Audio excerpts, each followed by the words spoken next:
All right. Welcome, everyone. Thanks for joining me here. My name is Raty Syka, and I am coming to you on the evening of February 22nd from Santa Cruz, California.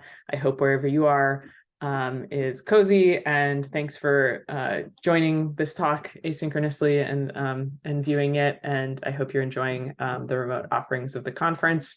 I'm going to talk to you tonight a little bit about Drawing California Agriculture, Graphic Ethnography, and Applied Anthropology. Again, my name is Raty Syka. I also publish comics under the pen name Numpie. So if you find stuff in print, it'll be under Numpie. That is also me. And I'm currently a candidate at the Environmental Art and Social Practice MFA program at UC Santa Cruz.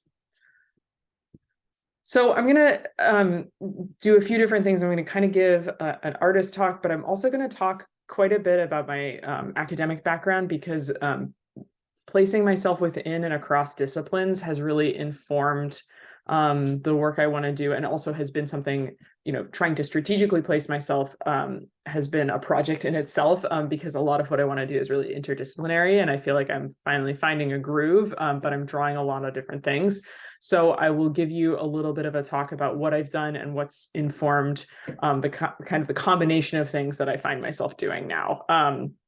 So my academic background is that I have an undergraduate degree in sociocultural anthropology. I had a focus at that time on materiality, craft, and economic anthropology, still things that interest me a lot. And when I was an undergrad, I always held an interest in applied anthropology and the utility of anthropology to a greater public. And so drawing on that, I chose to pursue a master's in folklore, specifically moving to folklore as a discipline that's related to anthropology, but also, something I enjoyed about it is that it's a discipline that takes vernacular knowledge really seriously as a subject of inquiry. Not that anthropology doesn't, but folklore does in a particular way that I found really compelling for what I wanted to do. And it also has more of a tradition of kind of public engagement and institutions that are public facing than anthropology does. Options for being a working folklorist outside of being a professor or something that's a little more part of that potential track that you could go on. So here's a picture of me at field school in Gozo, Malta, when I was an undergrad, writing in a notebook with a camera on my shoulder, which is actually pretty similar to what my methodology looks like in the field now, although I'm doing a lot more drawing, which I'll talk about in a minute. So in addition to kind of my academic experience, a few job experiences have really informed the work that I'm interested in. After college, I did an internship at Greenstring Farm in 2011 with Bob Kennard, who's the person that's been, quote, vegetable married to Alice Waters for over 30 years. He's the main source of vegetables and grows for Chez Panisse in Berkeley. And he has a natural process agriculture philosophy and practice, and that's kind of what I studied with him. So it has an emphasis on vegetable cultivation and soil mineral health. The illustration on that first slide is an illustration of Greenstring Farm in Petaluma, California. And that's looking up Sonoma Mountain at some grapes that are grown on the farm property too, in addition to the vegetables. And then here is an illustration of a friend of mine from the internship program using a Planet Junior seeder to practice seeding carrots, which is something that we learned to do while we were there with this kind of person-powered seeder. And it's watercolor, and the line work is done with a tempera paint that I made out of crushed mineral rock dust, which is sourced from the farm, as well as eggs that are sourced from the farm. So I'm kind of working with that craft materiality, even though I'm working in more 2D graphic representation now, kind of working on that. So I was also a worker owner at a place called Three Stone Hearth Community Supported Kitchen from 2013 to 2016. That's located in Berkeley, California. And it's a kitchen that makes prepared foods for pre-order and sells to the local community in returnable glass jars. And while I was there, I was involved in a lot of local sourcing projects and collaborations with Bay Area farmers. So I met a really wide network of people doing really incredible things that have really incredible stories to tell about their efforts to create, a more sustainable local food shed, and like various efforts within that, people harvesting seaweed, people growing vegetables in really particular ways, people doing carbon fixing with grazing beef. And so I'm kind of have a network of contacts and these ideas in my head that's kind of motivated some of the work that I pursued after that. So currently I'm in this program, Environmental Art and Social Practice. It's a new program. Our first cohort will graduate this spring. This is my first year, so I'm part of the second cohort ever. Environmental art is pretty straightforward, and my focus particularly is on agriculture in California and stories of agriculture. Sustainable agriculture, but also, they're, I think, not drawing too fine a distinction between sustainable ag and conventional ag is sometimes really interesting and helpful. So all kinds of surprising scenarios show up when you kind of widen that lens. So that's kind of topically been my focus for a long time.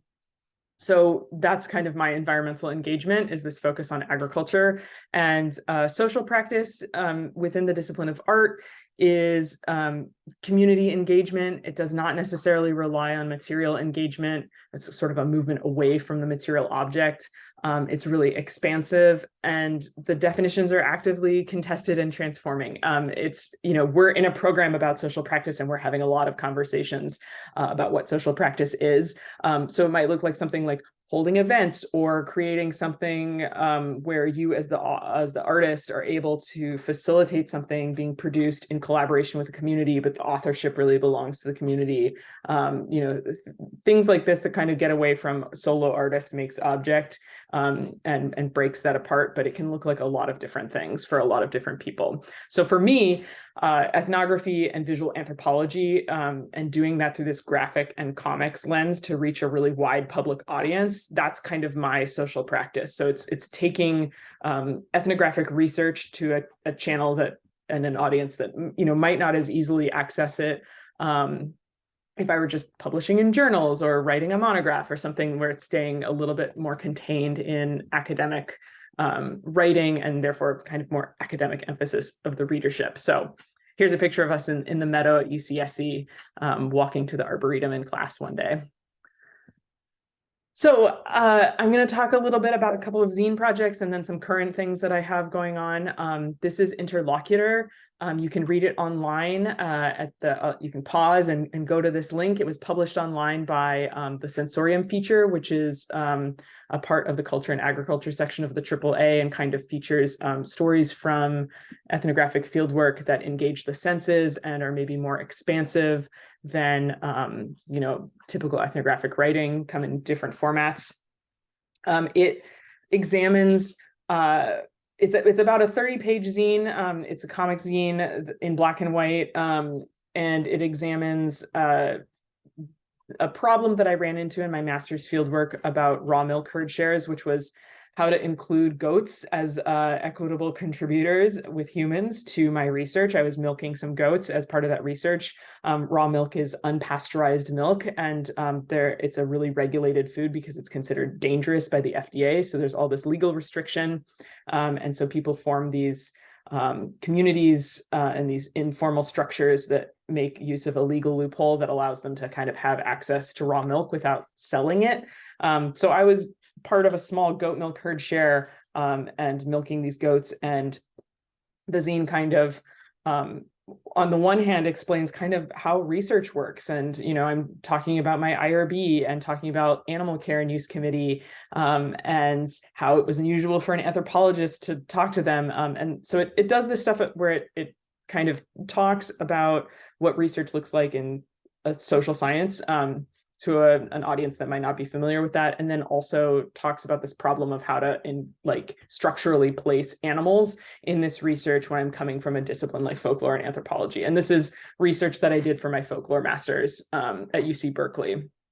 So this I produced after that was coming out of the thesis writing. So this is the last page was a spread. These are consecutive pages, but they're not a spread. You would read them like you'd flip a page to read these. So I've got them spaced out here, but I'm giving a talk at the AAAs in this, and also talking about what it was like to engage the goats and kind of some theory that I'm reading about what that might mean and reflecting on that through this experience. So that's Interlocutor. And it's published online. You can read it. There's also a print run. you can buy a copy through Silver Sprocket, which is a small publisher and comic store located in San Francisco. They're really fantastic. You can look it up on their website. If you want a copy in your hands, that'd be great. Please read it. So that naturally led to a follow-up zine, similar format. It's about 34 pages, black and white. It's called Drawing Anonymity. And this one is really drawn from some things that I discovered while drawing Interlocutor, which was I had this need to anonymize people because of the legal issues with raw milk. So this zine is geared a little more at anthropologists and kind of has this meta examination of what the medium of comics can do, how you can use that in specific ways to carefully anonymize qualitative research data. So this is me with one of the people I collaborated with in my raw milk research who ran a cow herd share. He's this blob silhouette, but in these pages, he can still interact with the environment. Here we are making cheese together. He can lift things that I'm too scrawny to lift.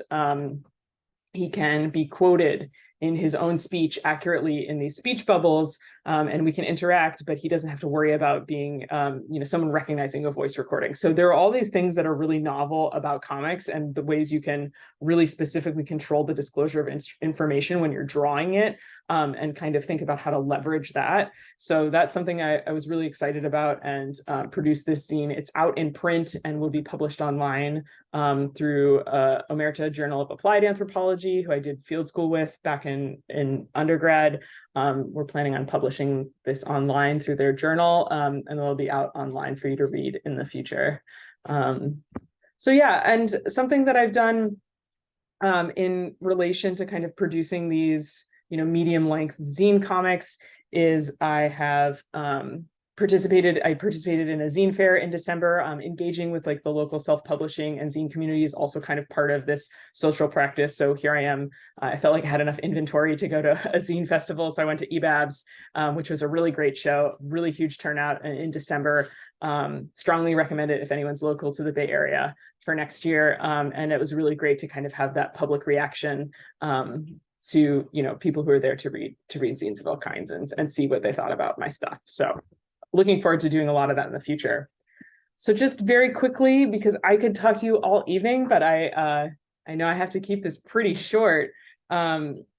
This is one of the current projects I'm working on. I'm building a screen tone library of textures, of agricultural textures, basically. So here I am photographing some straw that I bought at the feed store. Screen tone, pre-digital illustration production in Japanese manga, you'd buy like these letraset, basically sheets of clear plastic that had these tones printed on them, and you would collage and use this as a black and white, like binary printing system where you could get patterns that would give you kind of grayscale and shading. And so this is kind of an homage to that, but something I can also mobilize in projects that I'm doing now. So it's a nod to kind of like an older form of creating manga, that like process that I've been really influenced by graphically and really enjoy a lot. So I'm creating this kind of digital library of screen tones. I actually earlier today photographed a pig for this illustration, so I can have a pig texture, and you can see where the straw texture is in this illustration. This is an illustration of a historical photo of a 4-H'er from the county fair in Santa Cruz that I got from the special collections at UCSC that I've rendered as an illustration, and it will ultimately be a 20 by 20 screen print. And you can see, this is just roughed out where some of the tone values are going to be. These are all dot patterns. So it's all black and white. There's no actual grays, but it gives you this grayscale effect. Well, I'm looking forward to creating the pig tone to have that particular pig texture. And we've got the straw tone and then these kinds of shading tones to kind of render this image.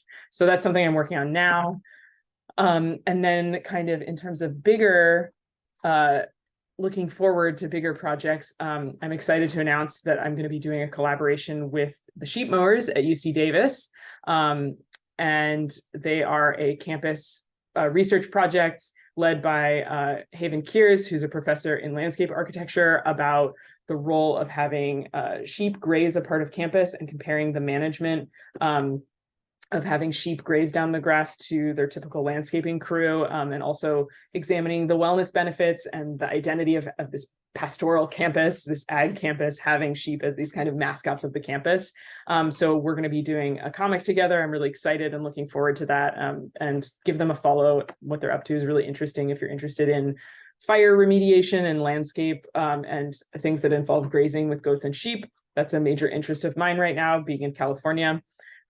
So we're going to be making some great stuff together. And basically what I'm aiming for is to develop a practice of visual anthropology and graphic ethnography where collaborators co-author work through successive rounds of feedback and viewing. So I'll be, going and participating with the sheep mowers, interviewing people, but then, returning to them with like, here's, some things I've drawn up, like, how do you want this comic to look?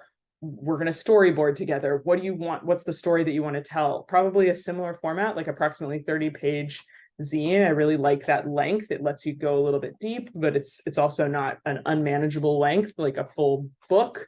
So I'm really looking forward to showcasing some of what they're up to. I really want to use this work to share out some of these really compelling and important stories of California agriculture in this collaborative way. So please keep in touch. My email is rsyka@ucsc.edu. If anything I've quickly said to you tonight resonates, please reach out. I'd love to know you if you're up to anything in the graphic anthropology realm, or you're interested in collaborating. Let's say you want an illustration in an article you're writing or something. That's a very interesting collaboration for me to think about in terms of graphic ethnography and anthropology. So yeah, please reach out and stay tuned for more. And thank you so much for joining me this evening. Okay, take care. Bye-bye.